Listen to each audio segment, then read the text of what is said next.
السلام عليكم ورحمة الله تعالى وبركاته. مرحبا بكم جميعا في قناتي وصفات متنوعة على طريقتي الخاصة.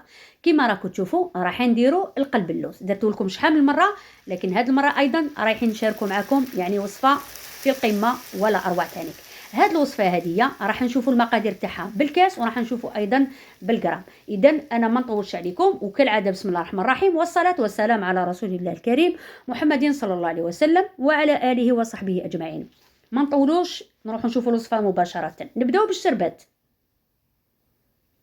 اول حاجه خديت هنايا 2 كيسان ونص نتاع السكر ما يعادل 500 غرام، وعندي ريتله نتاع الماء ما يعادل 4 كيسان والخامس ناقص اسبوعين، وعندي دائرتين نتاع الليمون يعني 2 طرونش نتاع القارص. كما راك تشوفوا ناخذ طنجره ولا كاسرونه، ندير هذاك السكر ونضيف له ريتله نتاع الماء اللي يدير بالميزان راح يدير 500 غرام نتاع السكر وريتله يعني 1 لتر نتاع الماء.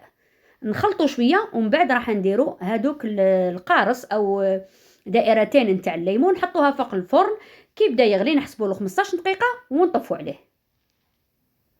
كما راك تشوفوا نولوا للسميد. السميد هنا عندي كيلو نتاع السميد يعني 1 كيلوغرام نتاع السميد يكون خاشن لاغوس، وعندي 700 غرام نتاع السكر العادي كما راك تشوفوا. ومن بعد راح نكيلوه بالكاس ونشوفوا شحال يجينا من الكاس. الكاس تاع 220 مليلتر. هذا الكاس الاول، الكاس الثاني، الكاس الثالث، الكاس الرابع، الكاس الخامس، والكاس السادس. اذا بالكيسان اللي ما عندوش الميزان راح يدير 6 كيسان نتاع السميد يكون خاشن لاغوس. نكيلو ايضا السكر ندوك نشوفوا هذا الكاس الاول كما تشوفوا عمروه، ونديروا الكاس الثاني والكاس الثالث. الرابع راح يكون عندنا نصف كاس. انتوما تقدروا اللي ما يحبش السكر يقدر ينحي هذاك النص تاع كاس ويدير غير 3 كيسان. كما راك تشوفوا ندير ربع ملعقه صغيره نتاع الملح، نخلطوا الكل مع بعض. يعني هذه هي الوصفه تاع بكري، يعني انا ما نقدرش نبدلها. توجور القلب اللوز يعني الاصلي لازم يبات، لازم يتعسل في غردو، ما نقعدوش نعصروا فيه بالسيف لا لا. هنا اضفت له كاس نتاع الماء يكون سخون. كما راك تشوفوا الكاس يعني تاع 220 مليلتر ما يعادل، يعني تقدروا تقولوا بالكاس واللي يدير بالميزان راح يوزن 220 مليلتر يعني 22 سنتيلتر. يعني الناس اللي باسكو الميزان يدير لك بون مش عارفه الا كان الميزان يدير بالمليلتر، لكن انا يدير لي بالسنتيلتر.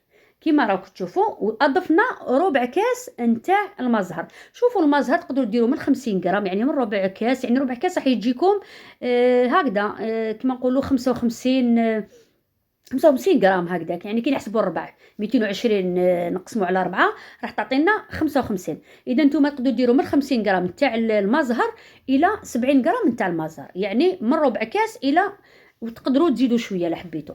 شوفوا هنايا كي نقعدوا نخلطوا الكل مع بعض، كي نديروا هنايا كريه راح تشد روحها، وكي نعودوا نفتتوا فيها ونعبزوا فيها راح تتفتت لنا. يعني هذه هي. انا واش راح ندير؟ ما راحش نخلطوا بيدي، راح نديرو في البيتخا يعني في العجانه الكهربائيه، ونقعد نخلط فيه سرعه واحد مده 10 دقائق. واللي ما عندهاش تاخذ بول، تشد بيد وحده، تشد هذاك البول يعني هذاك الاناء، وبيد الاخرى تبقى تدور في هذاك الخليط بيدها يعني كيما عقارب الساعه. هذه هي يعني مدة 10 دقائق. ما درتو 10 دقائق مالغري راح تقولوا لي في البيتخان يعني راح يكون كيف نقدر نقول لكم انايا تانيك راح درتو غير في سرعه واحد، يعني شغل راني نخلط بيديا انا ما زربتش. يعني كيما راكي ديري بيدك العاديه هكذا غير في سرعه واحده. هنا راني مزربه الفيديو ولكن راهو في سرعه واحد كيما راك تشوفوا. ومن بعد المكونات والمقادير هادو كامل حنكتبه لكم في صندوق الوصف. هذه هي حتى يولي يتعلق. شوفوا هنايا يعني بدا يتعلق، شوفوا هنا راح يتعلق. نتوما المهم ديروا له 10 دقائق راح يكفي. ومن بعد واش ندير؟ اما ديروا في الاناء وتغطوا عليه بالورق البلاستيكي، او ديروا في الكيس مباشره في الكيس تغلقوا عليه وراح تخلوه يبات. اللي كانت مقلقه ودرتو صباح بكري هنا على الاقل خليه 6 سوايع. هذه هي. قلت لكم المزهر هنا شوفوا هنا ما استعملتش السمن. انا ما استعملتش السمن، لا سمن لا زبده لا حتى حاجه. انا حتى من بعد باش ندهن. وما درتش الفاني هنا، ما درتش الفاني باسكو راح نخدم بالمزهر ما كان عليا الفاني. كيما راك تشوفوا درتو فيه كيس نغلق عليه ونخلوه يرتاح في غردو حتى الغدوه من داك ان شاء الله. هذه هي. ومن بعد هنايا بعد ما جازو هذوك 15 دقيقه بعد الغليان اضفت له ربع كاس نتاع المزهر. قلت لكم المزهر تقدروا ديروا ربع كاس ولا نصف كاس، هنا ما راحش ياثر، هنا ما ياثرش. من بعد يعني بعد ما جازت عليه يعني ليله قعد 24 ساعه، باسكو درتو الصباح حتى غدوه من داك الصباح. شوفوا هنايا راهو نشف، شرب لي كامل هذوك السوائل يعني المزهر والماء وكامل. المهم راهو نشف لي. انا واش ندير؟ راح نعمر نصف كاس، ولكن ما راحش نديرو على جهه، راح ندير على دفعتين، يعني ندير خطره ونشوف. ممكن ياخذ لي غير ربع او قادر ياخذ لي النص، نتوما ديروه غير بشويه وشوفوا. يعني ما الا كملتوا النص وكان عندكم هاد السميد الخشين، انا نقول لكم ما راحش ياثر، ماشي داك الشويه اللي راح ياثر، باسكو كي تحطوه في الكوشه راح ينشف. يعني ماشي هذاك الشويه الفارق هذاك اللي راح يغير لكم القلب اللوز. دوك اللي ما عرفش تكيل دير، قلت لكم نتوما ديروا نصف كاس، هنا كي تعودوا تزيدوا ديروا نصف كاس. ومن بعد شوفوا اما يعني تاخذ ديروا بشويه، ديروا بشويه وشوفوا. شوفوا انا كي درت له المره الاولى، شوفوا انا حتى يولي يتعسم، نقعد نخلط فيه ويبان لكم جاري، ولكن ما تخافوش. ومن بعد درت يعني نصف كاس، قلت لكم درت خطره الاولى درت له شويه، ومن بعد كملت الباقي اللي كان في الكاس. هذه هي. شوفوا انا راني نوري لكم.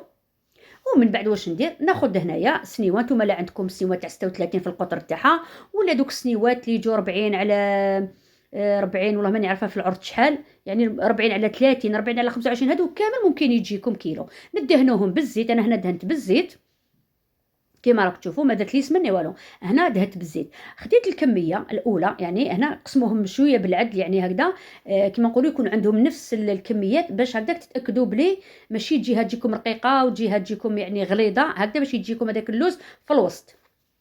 كيما خديت كميه قلت لكم تاع العجينه تاع القلب اللوز، عفوا حنقول لكم البقلاوه. ودرت هنايا اللوز هنا راهو محمص ومرحي، ريحته بقشورو، يعني حمصته شويه ريحته بقشورو. خديت كميه، نتوما خذوا غير حاجه قليله، قسمه تزربعوا غير شويه برك كيما راك تشوفوا. درت بهذه الطريقه، ومن بعد غلفته بالعجينه، القسم الثاني زدت له عجينه من الفوق، ومن بعد مسحت يدي بالزيت وراني نبسط فيه. اللي ما تعرفش دير القسم الاول تاع العجينه، تبسطها في السنيوه ساير داير حتى تكملوا كاع الحواف، ومن بعد رشي شويه لوز ولا كاوكاو ولا ما عندكش ما ديري والو، ومن بعد ديري ولا سينو ديري ديريكتومون العجينه تاع القلب اللوز بسطيها بيدك. هذه السنيوه الثانيه راني ندير نفس الشيء، نديرها بهذه الطريقه. قلت لكم اللي ما تعرفش دير قبل هذيك العجينه، تستفها قبل على حجم السنيوه، ومن بعد تيتك دير هذاك اللوز ولا الكاوكاو، ومن بعد تزيد القسم الثاني تاع العجينه، تمسح يدها بالزيت وتبسطها بهذه الطريقه، يعني كيما راكم تشوفوا. ومن بعد تسقمها بلا كوبات ولا بالملعقه، هنا كيما تحبوا. المهم جيبوها كامل ليس. هنا الفرن راهو يسخن على درجه الحراره 180، نخلوه حوالي 30 دقيقه هو يسخن. شوفوا هنا راني نقسمها بالطول، ما حاش نديرها مربعه حتى من بعد. هاي ليك انا غير ندير الخطوط برك، ما نوصلش يعني التقسام تاعو حتى للسنيوه، لا نديرو غير الشكل برك، يعني نعلمهم برك.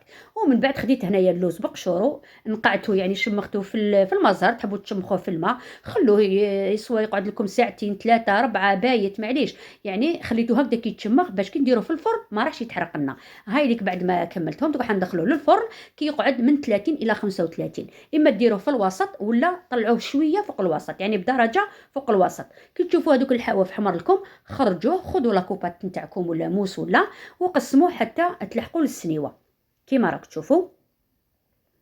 ومن بعد راح هنايا راح نزيد، شوفوا كي نكمل راح ندهنوا بالسمن. هنا تاني السمن تقدروا ديروا من 50 غرام الى 70 غرام، قلت لكم ما راحش ياثر، تقدروا بصح انا كي درت هنايا 50 غرام ولا 70 غرام، يعني هنا حبيت نقول لكم في الكميه كامل تاع العجينه اللي درتها، ما حاش ندير انا 50 غرام وفي السنيوه الثانيه 50 غرام، لا هذيك ال 50 غرام او 70 غرام هنا قلت لكم كيما تحبوا تشربوها راح نديرها في زوج سنيوات. هنا درت انا بيبري 70 غرام باش هكذاك نشربها مليح باسكو قلت لكم انايا القلب اللوز تاعي ما درتوش بالسمن، يعني في العجينه ولا في القاع نتاع السنيوه ولا، اذا درته غير من الفوق، رجعته للفرن وخليته يطيب. شوفوا انا بعد ما طاب تسمعوا الصوت كيما راكم تشوفوا هنايا. ومن بعد راح نسقيه، الشربات هنا راهو بارد، نسقيه مليح. هذاك الشربات نديروه في زوج سنيوات كيما راك تشوفوا.